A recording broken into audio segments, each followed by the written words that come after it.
The Newsday continues here on One News Now. I'm Pauline Verzosa.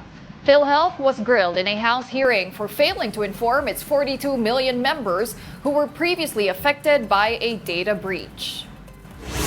PhilHealth COO Eli Santos admitted their shortcoming to House Committee on Appropriations Senior Vice Chairman Stella Kimbo yesterday. Santos said PhilHealth has immediately implemented measures that will inform its users when their website was hacked last year. However, he is aware that none of the 42 million members were actually informed about their steps against the hacking.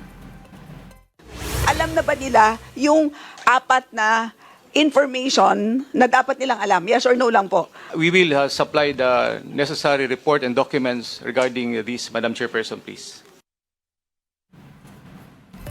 The Interior Department is offering a 10 million peso reward for anyone who can tell the whereabouts of fugitive Pastor Apollo Quiboloy. Interior Secretary Benhur Abalos said the reward money was donated by his friends who were frustrated with Quiboloy.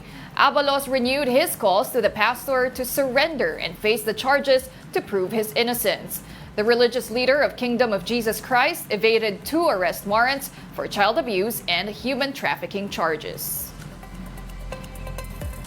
Apollo Quiboloy's lawyer Ferdinand Topacio dares the government to reveal the names of the people who raised funds for the 10 million peso reward for his client's arrest.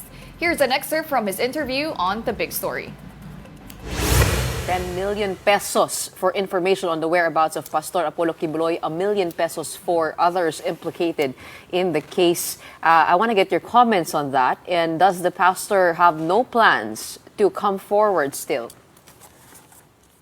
First of all, since it was admitted by Ari Abalos that the reward money came from private persons, then he has not anything to do. Because usually, ako po ay galing din ako during the time of President Estrada. And the rule with respect to reward money is that there is a memorandum providing for the reward money for certain persons signed either by the Chief PNP or someone from DILG, the Undersecretary for Peace and Order, or the Secretary himself. And usually, these funds come from the intelligence funds of the DILG. These are public funds. Now, there is a question that begs an answer from Secretary Abalos. Why are private funds being used to provide reward money for the arrest of Pastor Quiboloy? Bakit po pinatulan ito? Why am I asking this? Because the reason why intelligence funds, which are public funds, are used for reward money is to provide a better field in the implementation of arrest warrants. Kung papasukan po natin ng iba, then we have to know what is the arrest of these private persons in causing the arrest of Pastor Quiboloy. Why did the DILG private fund when there are guidelines when give public private funds to complement? Is there a lack of intelligence funds? And the source of funds have to be under the law because we have to know the motivation for these people raising funds. So yung po ang number one dyan.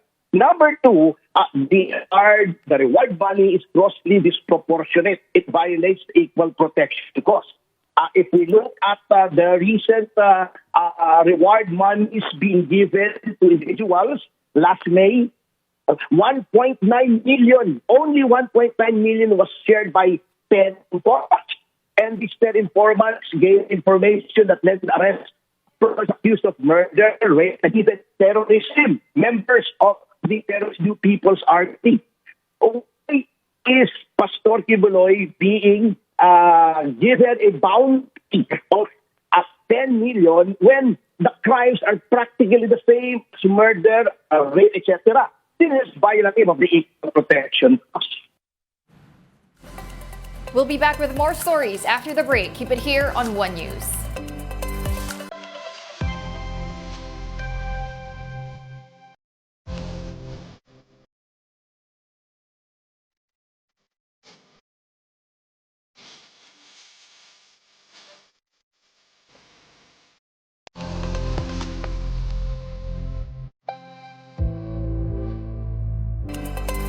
You're still watching One News Now. I'm Pauline Verzosa. In the weather, the easterlies will continue to bring rains in some parts of the country. Scattered rains are expected over several areas, including Visayas and Palawan, in the next 24 hours. While isolated rains may be experienced over Bicol region, Quezon, Aurora, Isabela, and Cagayan. Metro Manila and the rest of the country may also expect isolated rains due to localized thunderstorms. Senator Nancy Binay has filed an ethics complaint against Senator Alan Peter Cayetano. The complaint comes after their heated argument during last week's inquiry into the new Senate building. Here's the report. Senator Nancy Binay went directly to the Senate Ethics Committee office this morning as she filed a complaint against fellow Senator Alan Peter Cayetano. Insults, humiliation, mockery, defamation, and abuse of position as chairman of the Senate Accounts Committee. These were some of the complaints of the senator, which stemmed from her exchange with Cayetano during the Accounts Committee hearing about the alleged 23 billion peso budget for the new Senate building in Taguig last week.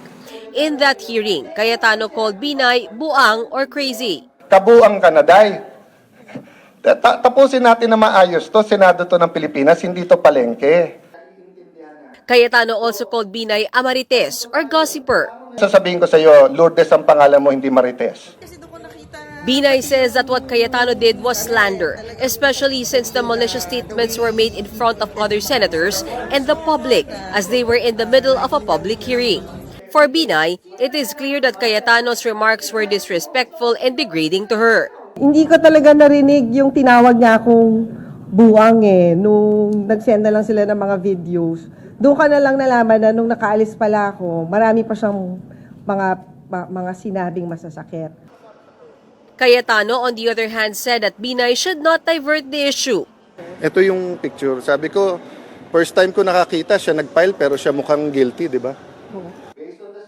Although Cayetano regrets their exchange during the hearing, he does not regret calling Binay a marites. We started this investigation, this review, na wala tayong sinasabing may anomalya, wala tayong sinasabing may irregularity.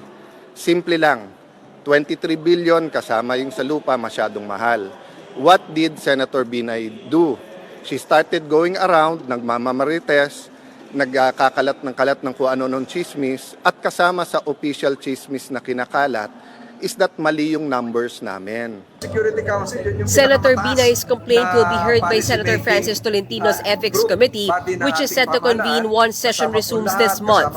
But according to Cayetano, nothing will come out of Binay's complaint. Ang ginagawa ni Senator Nancy from the start, nililito tayong lahat Alam niya namang walang mangyayari dyan sa ethics case Pwede ko rin siyang pailan ng ethics case Dahil unethical din yung mga pinanggagawa niya. Hindi ka pwedeng biglang hindi ka member, bigla kang manggugulo doon. Nagsasalita pa chairman, gusto mong mauna ka, pinagbigyan ka na, tapos magwo-walk out ka. Some of the possible punishments for those found violating Senate rules include censure or reprimand, suspension, and expulsion. The hearing on the new Senate building will resume this Wednesday. Senator Cayetano said that Senator Binay is welcome to attend even though she's no longer a member of the committee. Senator Binay said she'll only attend if she hears any incorrect data during the hearing. For News 5, Mean Los Baños, we are One News.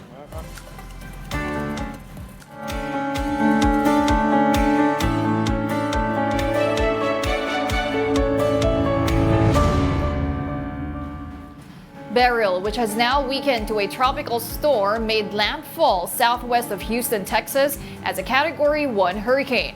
It's the first hurricane to hit the U.S. this season. Unfortunately, Harris County authorities have reported that at least 2 people have lost their lives due to the storm. Here's the report.